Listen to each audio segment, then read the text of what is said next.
guys doing? For those of you who may not know, my name is Levi B. Fox, and I'm a children's author from Southern Illinois in the United States. I've been writing children's books for almost 14 years. I have 8 books. I am a columnist for a local newspaper. I have also written in a couple magazines. And what I want to share with you tonight is what I call a philosophy that I have called Go to Grow. Go to grow basically means to grow, to go after what you want, to do what you want to do. You've got to go do it. You've got to go do it to grow to it. Now, part of my philosophy that I've developed has helped me do something quite miraculous in my life. What it's allowed me to do is for 12 years of that 14, for that 12 years, I sold 200 books. I sold 200. Implementing the philosophy that I want to share with you tonight, I went from 1,200 I went from 112 years to 1,000 in 4 months. How did I do it?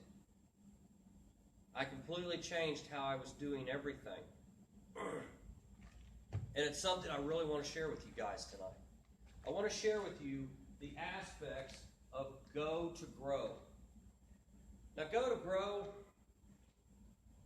is 5 philosophies, 5 things that I believe will help you achieve anything that you want in this world. Answer me a question. How many of you know what you want to do in this life? A lot of people say they know what they want to do, but they're not doing it. A lot of people say it's too hard.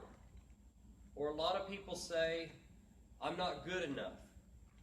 Well, I'm telling you, if you use the philosophies that I'm going to tell you tonight, I guarantee you are going to open doors in your life. Now, Go to Grow is 5 philosophies. The first philosophy, know what you want to do. Too many people, too often, end up not going after what they want to do because they don't know what they want to do. I'm dead serious. A lot of people fail because they're not in the understanding of what they want to do. I mean, how many of you said you did something without knowing what you were doing, and you either didn't get the accomplishment that you wanted, or you gave up because it became too difficult? But then let me ask you, do you know, those of you who do know what you want to do, are you excited about what you want to do? You've got to be passionate. You've got to be understanding. Because that's what's going to move you. That is what's going to drive you. Because if you know what you want to do, you're going to know where you're going. And now let me give you an example. You can have the greatest airplane, the greatest pilot, you can have the greatest boat, you can have the greatest captain. But I'm telling you, if that pilot does not know its destination, he doesn't know where he's going, he or she is going to just circle the sky until they fall out of the air because they have no more gas. If you have the best captain on the best ship, I can tell you, if that captain doesn't know where they're going, he or she is going to end up winding their way around the ocean aimlessly. You've got to know what you want to do. Knowing what you want to do is important because how can you take steps without knowing where you want to go? And now here's another part. People may know what they want to do. They say, well, I want to be a teacher. But then they get too wrapped up in all the little things they think they have to feel fulfilled as a teacher or as a lawyer or as a police officer. I want to tell you guys tonight, knowing what you want to do and having everything mapped out are two different things. Rule number one is just know what you want to do and be passionate about it. Know what you want to do. A lot of people get hung up and they quit because they've not met all these roadblocks that they think they have to have in order to do what they want to do. I've been there myself. I used to think as a children's author that I had to sell this many books, I had to write every single night, I had to blog every single night, or I wasn't an author. And I was wrong. Doing my presentations, I travel across the United States, and I put on presentations for elementary schools. I do speaking arrangements like this one right here, where I get to meet people, and that's part of it. And what I had to do was I had to quit overemphasizing that I had to write every single night, that I had to blog every single night, that I had to sell this many books every week, every month, every year. And I just started embracing what I was passionate about. When I started embracing that, that's what took me from 12 years, 200 books, to 4 months and 1,000. Because I knew what I wanted. And a lot of people simply don't do something because they don't believe in themselves. And that brings me to the second rule of go to grow. Second rule, now that we know what we want, we got to believe in ourselves. We've got to believe, man. Because if we don't believe in ourselves, we're going to spend our whole lives knowing that we wanted to do something and we didn't do it. We did not do it. A lot of times, we're going to listen to ourselves and we're going to look at ourselves in the mirror and we're going to say, I'm not good enough. I can't do this. It's too hard. See, because we let other people put us down, we let other situations tell us that it's too hard, so we want to give up. A lot of times, we're sitting there waiting on somebody else to give us approval. We're waiting on somebody else to tell us that we can do it, or to give us help, or to give us that pat on the back. And it's really important that you guys have got to know tonight. And it's the most important thing to success is that the world doesn't owe us anything. It doesn't owe me anything. It doesn't owe you anything. It doesn't owe the person 2 blocks down the street anything. But by knowing what you want and believing in yourself to go get it, you can do it. Too many times, we want to give up when somebody says, you're no good at it. Right? That makes it hard. We start to think that it's not easy, right? Well, let me tell you something. Let me tell you a story. I want to share a story with you. I had this friend. He opened his restaurant. He was wanting to. And he come and asked me, and he said, Levi, he said, man, I want to open this restaurant. You know, I can do this. I'm passionate about it. I said, man, if you think you can do it, go do it. Don't let it be something that you're 85 years old and you're wishing you'd have done, but you didn't. I said, man, if you want to do it, deciding to do it is the most simple choice that you will ever make. And he said, all right, I'm going to do this. And as he did that, he went through the process. He went and filled out the loan at the bank. He come back and he's depressed. And And I said, man, what's wrong? He said, well, there was just a few things wrong getting the money at the bank. And he said, it's nothing really big, but I give up. And come to find out, the situations that were holding him back were really small things. And in just a couple months, he fixed it, and he got his loan, and he's doing great. The last time I knew, he was happy, he was excited. But he said one thing when he was depressed. He said, Levi, you told me it was easy, man. And I said, I told you it was easy? He's like, yeah, man. He said, it's the simplest decision of my life. I said, yeah, I said that. And then he said something that got me to thinking. He said, but it wasn't easy, Levi. And I said, I didn't tell you it was easy. He said, you told me it was simple. I said, aha. I said, that's where you're getting confused. See, a lot of times when we want to do things, just like my buddy, we think that we hear it's simple.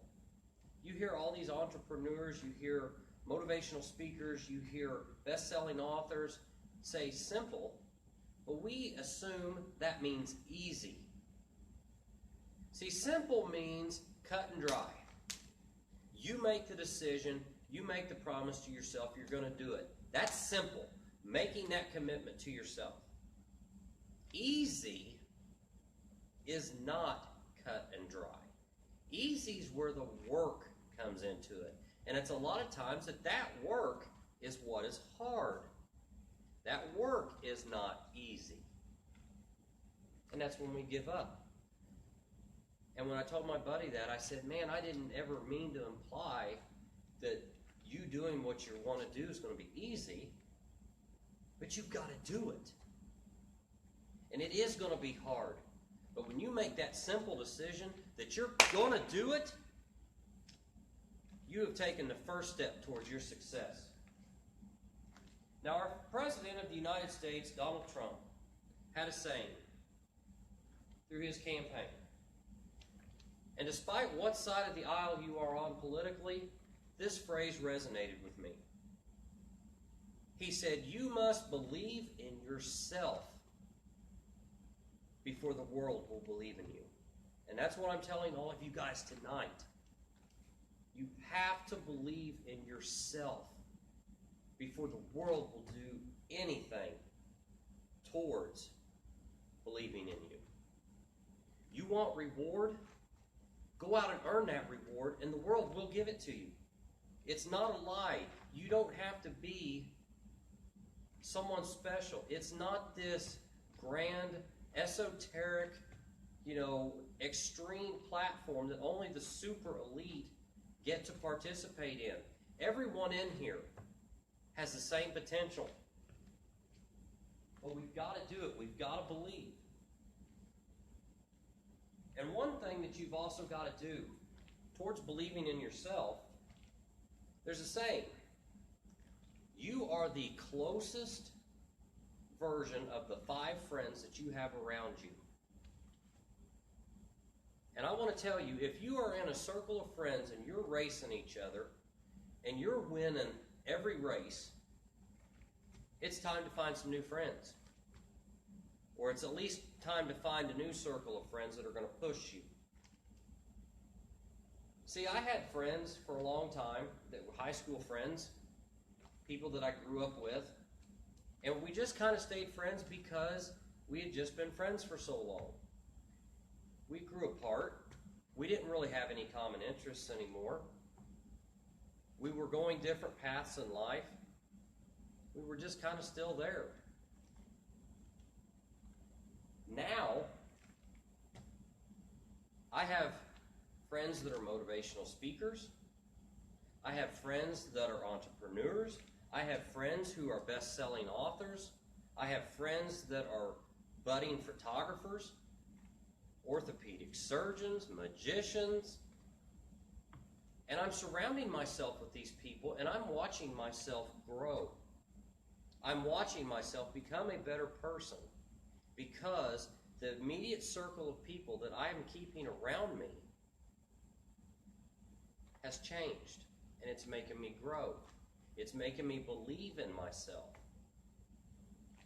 So, we got to know what we want to do, and we got to believe in ourselves to do it. And the third thing is really one of the hardest parts of the go-to-go philosophy. A work ethic. Work ethic. I know what you're thinking. That's hard. See, a lot of people that have ever been around me lately, that know me back when I was the old me, can tell the difference. See, when I start something, I go. I don't stop. I just keep going. I'm on it. It can be cleaning a car. It can be doing a book signing. It can be putting a presentation together. And I just do it. Work ethic is going to be your prize. It's going to be your reward. My work ethic helped me sell 1,000 books in 4 months, as to where my lack of work ethic sold 200 in 12 years. Think about it. 12 years to sell 200 books because I didn't want to really get out there. I was scared. I was afraid.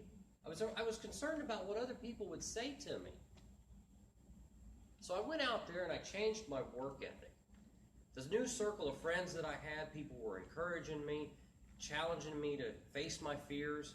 Before I would do some events, I would have some of my friends message me or video conference with me and say, look, take that fear out on stage with you, take it into that classroom, take it into that library, and just do it.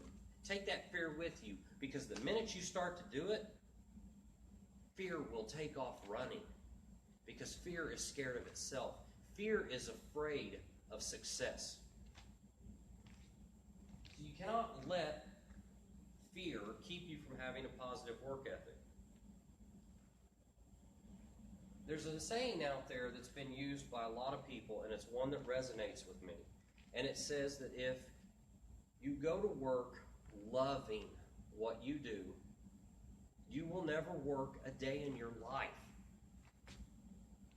And for years, I am 38 years old, and for 24 years of my life,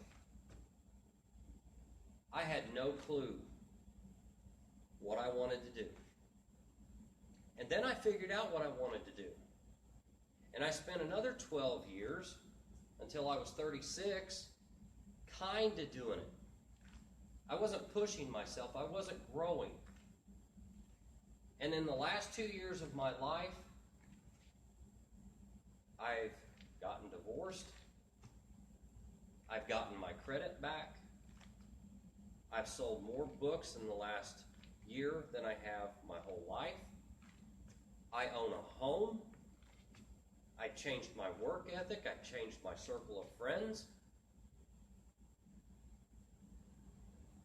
And since I've done that, when I go to schools and put on a presentation, when I put on a presentation like I am now, I love it. And it doesn't feel like work.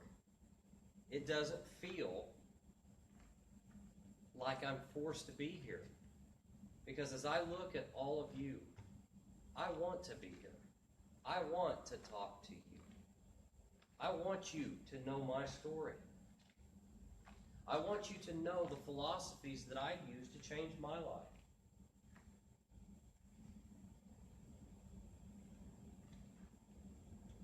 And the fourth thing, I'm just sitting here trying to think of how the best way that I want to tell you this. The fourth thing cripples everybody at one point in their life. You know what you want to do. You believe in yourself. You have a good work ethic. And then, bam! You run into non-constructive criticism or constructive criticism. Both of them share the same word, criticism. It's a setback. It's a hurdle. And a lot of us run into that head on, and we blow apart because we don't know how to handle criticisms. I used to be horrible at that. I used to take constructive criticism as non-constructive. I took it both the same way. I took it personally. But I'm telling you, what you have to do is when somebody says, man, your presentation was spot on. Man, that job you did was awesome. You know, if you did this, you would blow up with success.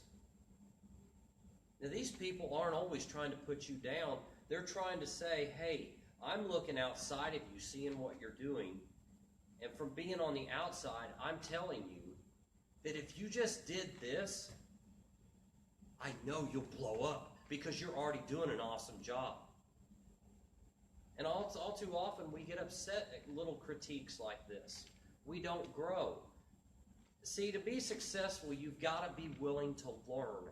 You have to be constantly willing to grow.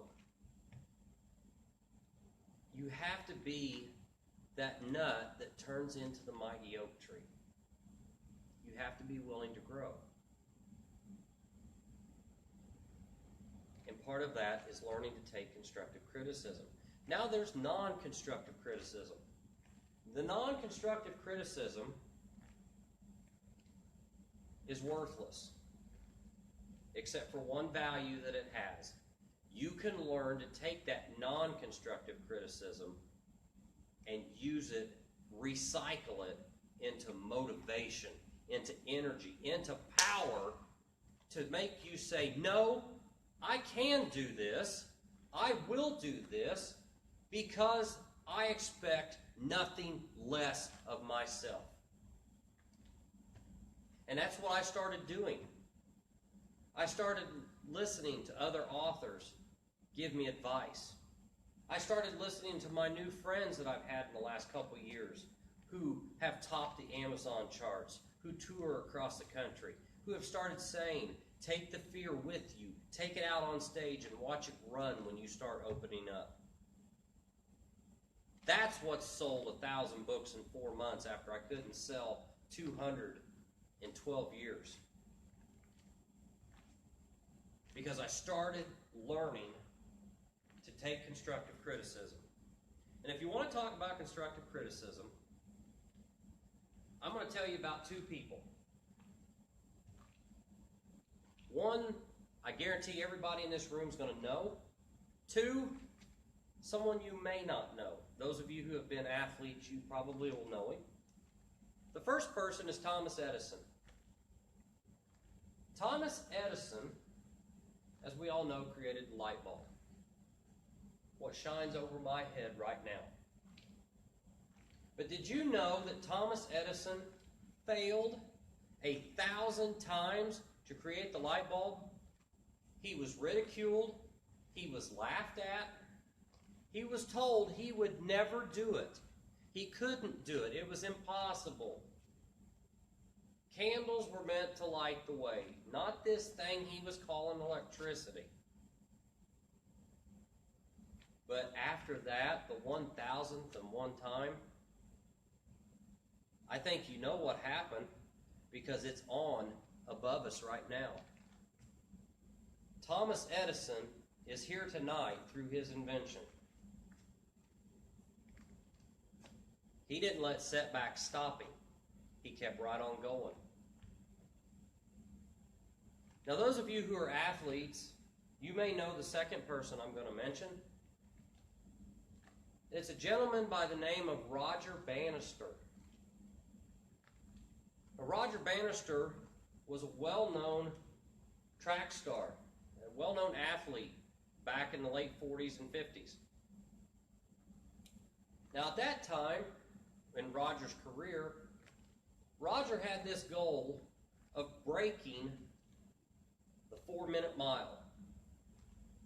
Up until this time, no human being in recorded history had ever broke the 4-minute mile.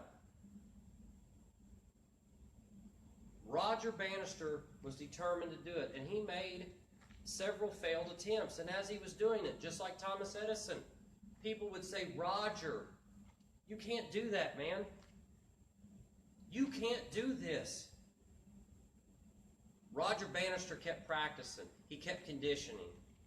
And in 1954, Roger Bannister became the first human being in recorded history to break the 4-minute mile. Why? Because Roger Bannister knew what he wanted. He believed in himself. He had a work ethic that made him push his body to do it. And he avoided the setbacks and criticisms that were going to hurt him. And the constructive criticisms propelled him to break that 4-minute mile. Now let me tell you how amazing that accomplishment was. Thomas Edison created the light bulb. We all use it. There's not a household in America that doesn't have it. No one told him he could do it. Roger Bannister broke the 4-minute mile in 1954. Since 1954, over 20,000 people in the world have broke that record. And some of them are high school kids. Why? There was a simple reason. Because until somebody does it, our mind has a tendency to want to believe that it can't be done. It's a fail-safe that's in our mind to protect us from being harmed. See, we have a fight or flight instinct. If we're backed in a corner, we'll fight, but if we got a way out, we're going to take it to keep ourselves safe. Thomas Edison and Roger Bannister didn't take those. They stayed in there and they fought. So we've gone over 4 aspects of my Go to Grow philosophy. And the fifth one is not always easy for some people to do, but the fifth one gives us so much joy, and it gives us a lot of reward. And that fifth thing is giving something back. It can be one of the most important of the 5. Giving something back to other people. Have you ever done something for somebody that you didn't have to do and you felt really good after that? Maybe you helped a lady across the street, or you helped somebody carry their groceries to their car because they had a cane, or maybe they just had a surgery and they were in a wheelchair and you felt like helping them. Or maybe you went and did something that you're passionate about and felt reward from that. I want to tell you, as a children's book author, I had such an event happen. See, I get paid to go to schools. I get paid well to go to schools. And I put on an hour and a half long presentation. I drive home or I fly home afterwards. I work to make a living. I work so I can make a living and help my children and buy what they need as their father and help work towards their college education. That's part of it. But when I give to these classrooms and these library presentations and the speaking arrangements like we have tonight, I'm touched. And one particular story I'd love to share with you. I went to a school, and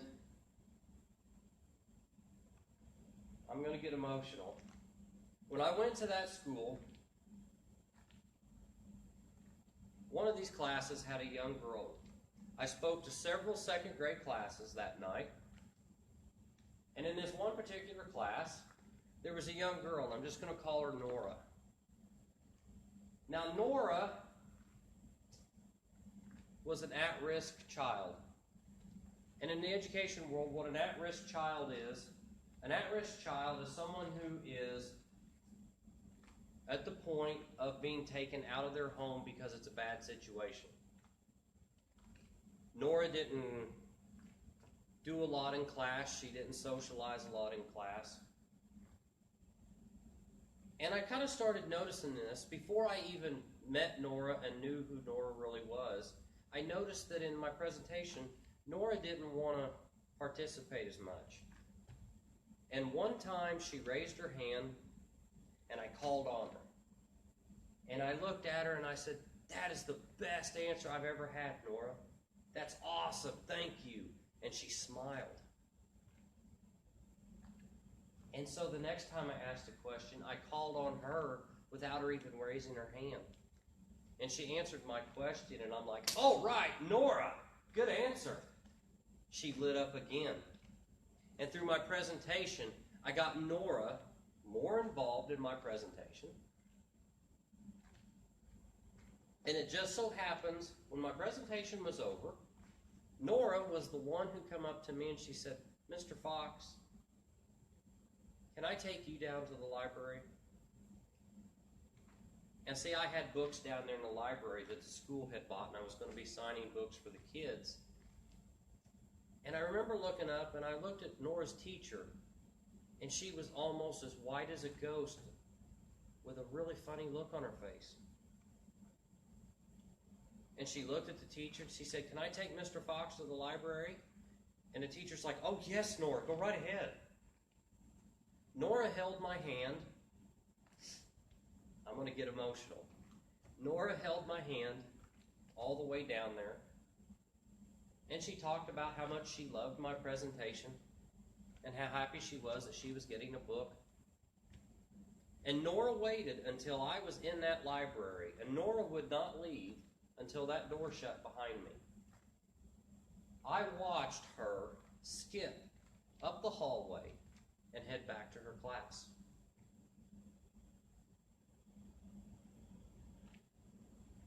A little bit later, I was filling out books. I was signing. Teacher come down. She was red-faced. And I said, what's wrong? And she said, "How did you do that?" And I'm like, "Oh my gosh, did I say something wrong, or did I upset somebody?" She said, "No." She said, "I've been teaching for 30 years, and I've never seen anybody do what you did." And I said, what did I do?" She said, "You know the little girl Nora that brought you down here?" I said, "Yeah." I said, "She was awesome." I said, "She was a little shy at first, but I said, I think she really came out of her shell." She said, "You don't understand what you did." She said, "Levi, she's an at-risk child. She has a very, very bad home life. They're talking about taking her out of that environment. She doesn't participate with the class."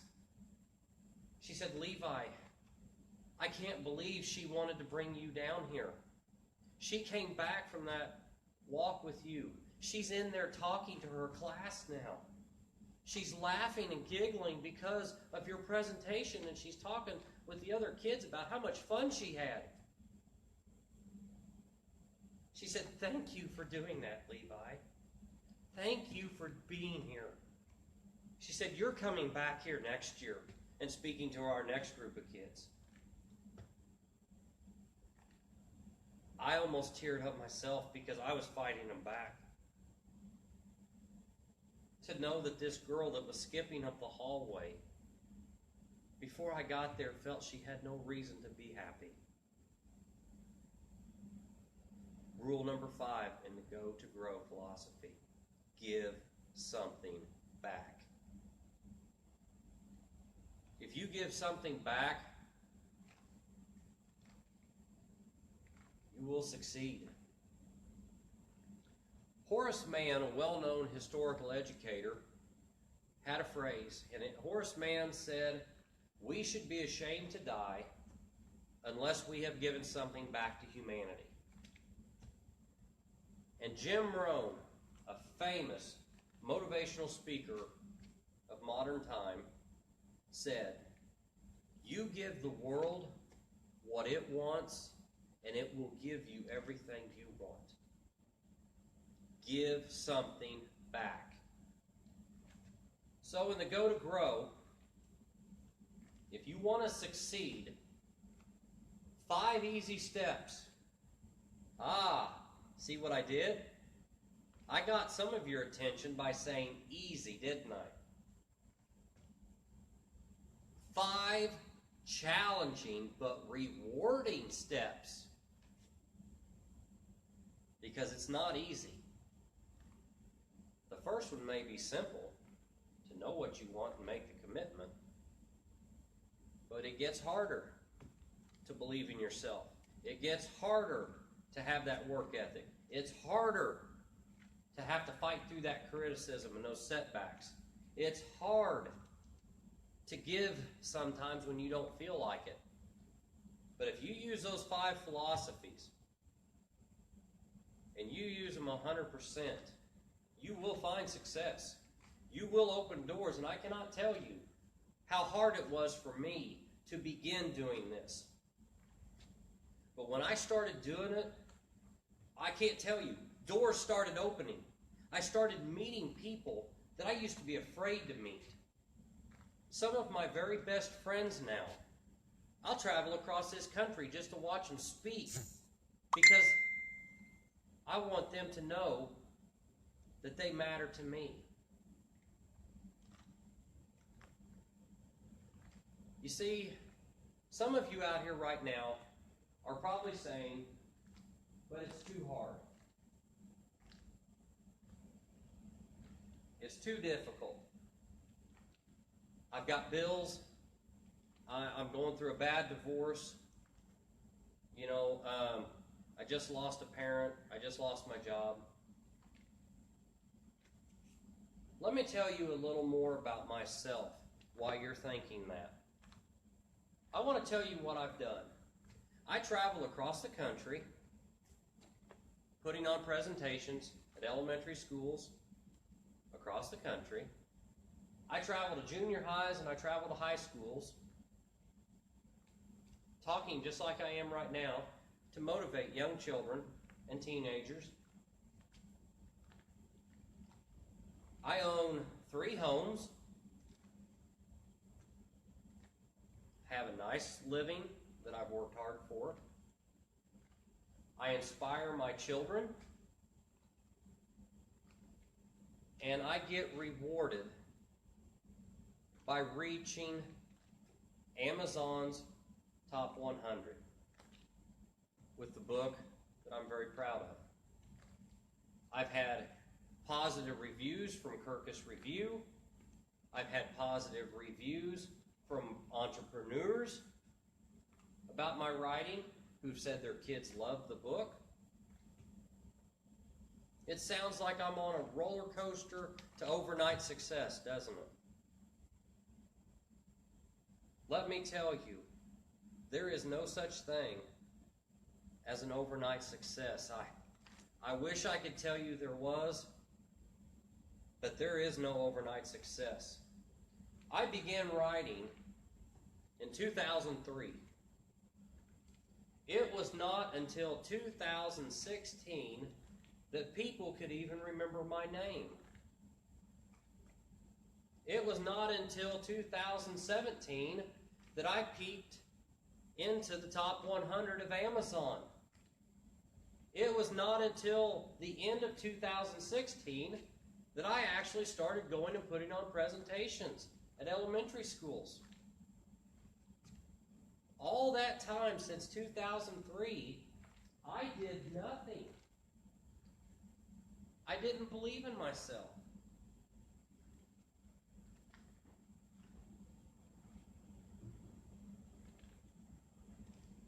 But it doesn't stop there.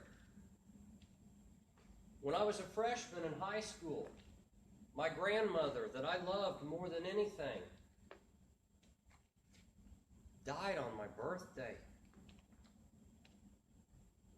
I go see her headstone, and on her headstone, it says April 11th. That's my birthday. I lost my grandfather that I love more than anything on Christmas Eve. And you want to know something that was ironic with that and just as sad? 1 week later, on New Year's, my other grandfather passed away. And it doesn't stop there. I lost my brother the day after Thanksgiving. My younger brother slipped in the shower, broke his neck. But my brother, fortunately, didn't feel anything. And I'm not done. I've lost a child. See, I have 3 amazing sons. And let me tell you, I love my sons. I could not breathe without all 3 of them. But I have 4 children. My 4th child is a little girl who I'll never walk down the aisle. My 4th child is a girl who I will never hug as she's getting ready to go to prom with her boyfriend. My 4th child that I lost is a girl who will never give me her grandkids. I'll never get to hear her say I do. I'll never get to see her graduate high school and college. You think, wow. But it doesn't stop there, surprisingly. Guys, I've been homeless. I've been divorced twice. And let me tell you, when I was homeless, I slept in my car, and there is no feeling like sleeping in your car in the driver's seat for 5 hours and that pain that shot up my back every morning when I had to get up. That pain hurt so bad, I couldn't tolerate it. But I'm here today because I knew what I wanted, I believed in myself, I had a strong work ethic, I didn't let the setbacks and the criticism get me, and I give something back. So I want to ask you, what do you want in life?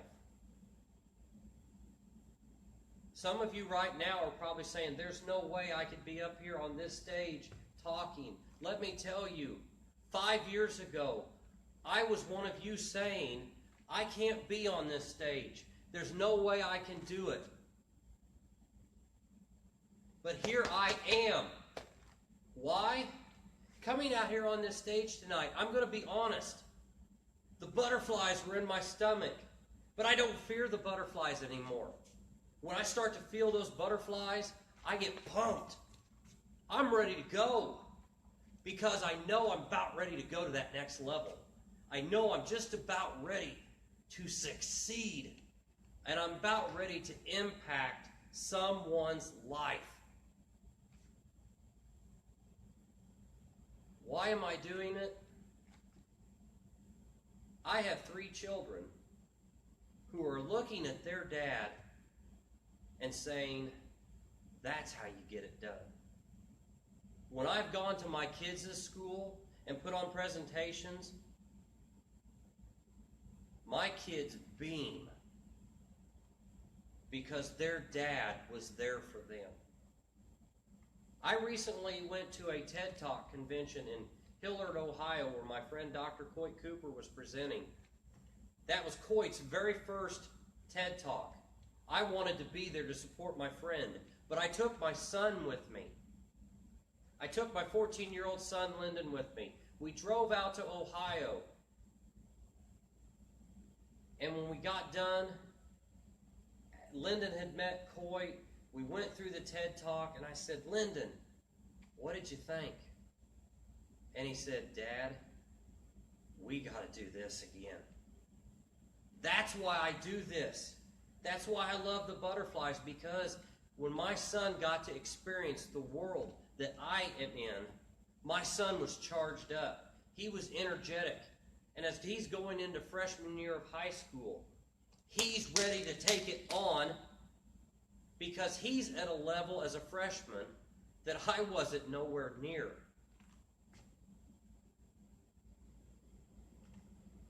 So as I get ready to wrap up, I want to ask you, Do you know that you can have anything that you want? You can have anything that's out there in this world.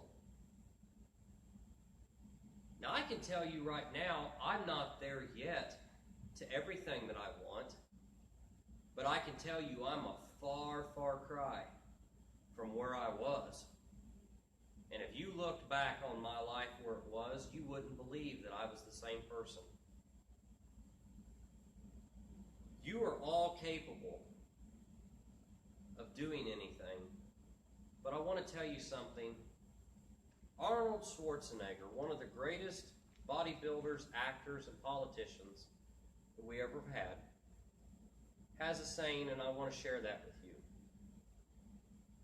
That you cannot climb the ladder of success with your hands in your pockets.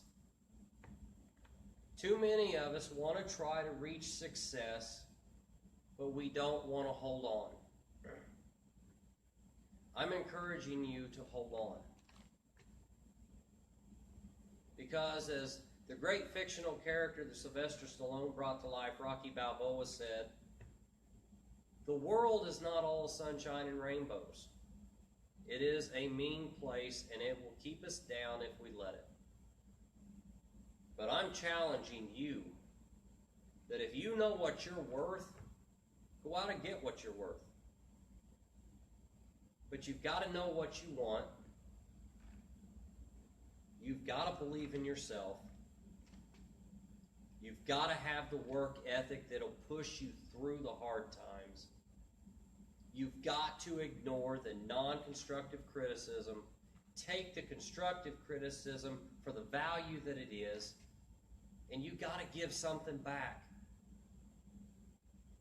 If you do that, I guarantee you will succeed. In 2003, when I began writing children's books, I never would have thought in my life that I would be here right now. And I say that saying that I'm not even where I want to be yet. I'm going to do large book signings.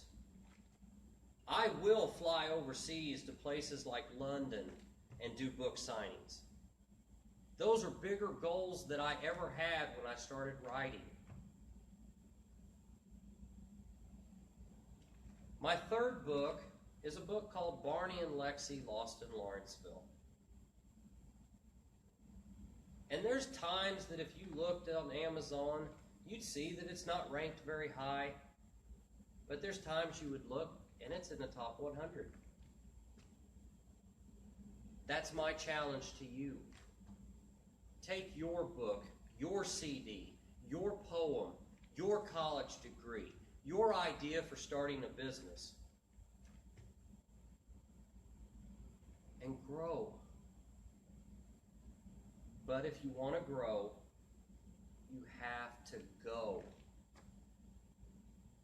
If there's no go, there's no grow.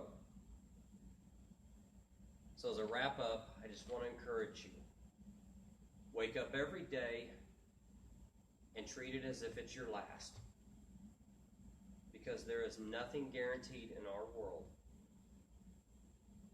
And if you do that, I promise you, you will be on your own stage and you will be successful. So thank you very much. I appreciate you having me here.